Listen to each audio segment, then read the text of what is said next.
U.S. President Donald Trump, War Secretary Pete Hegseth, and administration are already facing major scrutiny over airstrikes on alleged Venezuelan drug boats.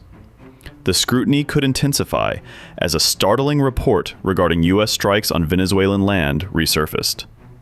According to sources, the CIA conducted a drone strike last week at a docking area believed to be used by Venezuelan drug cartels. This marks the first known direct U.S. operation on Venezuelan soil since strikes began in September, signaling a major escalation in the administration's pressure campaign against President Nicolas Maduro. However, Venezuelan officials have not acknowledged the strike. President Donald Trump referenced the operation in a Friday interview with John Catsimatidis on WABC radio, saying the U.S. had knocked out a big facility where ships come from. During an exchange with reporters Monday while hosting Israeli Prime Minister Benjamin Netanyahu at Mar-a-Lago, Trump added the operation targeted a dock area where they load the boats up with drugs. When asked whether the strike was carried out by the military or the CIA, Trump declined to comment. Both the CIA and White House officials also declined to provide further details. Doesn't matter, but there was a major explosion in the dock area where they load the boats up with drugs. They load the boats up with drugs, so we hit all the boats, and now we hit the area. It's the implementation area. That's where they implement, and that is no longer around. Is that the only strike that the U.S. has done? I don't want to comment. Well, I spoke to him. Recently? Pretty recently. Reasonably, but nothing much comes of it. Yeah. Mr. President, can you explain the importance? You have to understand what he's done. They've sent billions of dollars of drugs in. But maybe just as bad, they've sent hundreds of thousands of people in from jails, from prisons, from mental institutions and insane asylums. The drug lords, the drug dealers were all sent into our country. But think of it, what he's done. Tren de Aragua, probably the worst gang. They cut off people's fingers. One man made a phone call to complain about them. He cut off their hand. They cut off his hand. Don't ever make a phone call again. We'll cut off your other hand. After that, we'll kill you, they said. That was in Colorado. And now they sent in all of the bad ones. They sent in some bad people. And that to me was just terrible. And they send in drugs. Now, I will say this. 97% of the drugs coming in by sea stopped. We're trying to figure out who the other 3% are. They have a hard time getting people to pilot those boats. But 97% of the drugs coming in by the ocean, by the sea, by water, are gone. Every boat that we take out, we save 25,000 lives of Americans. U.S. law requires covert CIA actions to be reported to senior congressional officials, including chairs and ranking members of the Senate and House Intelligence Committees.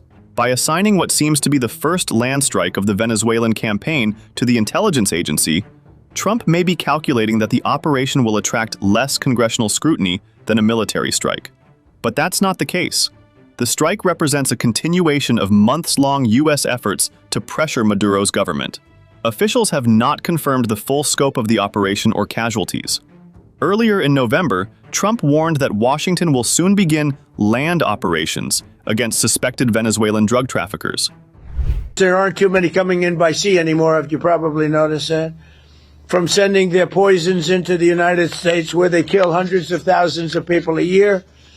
But we're going to take care of that situation. We're already doing a lot. We've almost stopped. It's about 85% stopped by sea. You probably noticed that.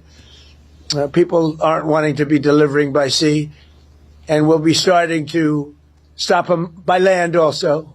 The land is easier, but that's going to start very soon. We warned them, stop sending poison to our country. The move underscores the administration's willingness to escalate covert operations in Venezuela while maintaining plausible deniability. Looking back at the U.S. offensive against Venezuela, the most brutal action was Trump directing a total and complete blockade on all sanctioned oil tankers headed to or leaving the country to ramp up pressure on President Maduro on December 17th. He even vowed to not let anybody go through the Venezuela blockade. It's the blockade. Not going to let anybody going through that shouldn't be going through. You remember they took all of our energy rights. They took all of our oil. from not that long ago, and we want it back. But they took it. They illegally took it. Getting land, oil rights, whatever we had, they took it away because we had a president that maybe wasn't watching. But they're not going to do that. We want it back. They took our oil rights. We had a lot of oil there. As you know, they threw our companies out, and we want it back.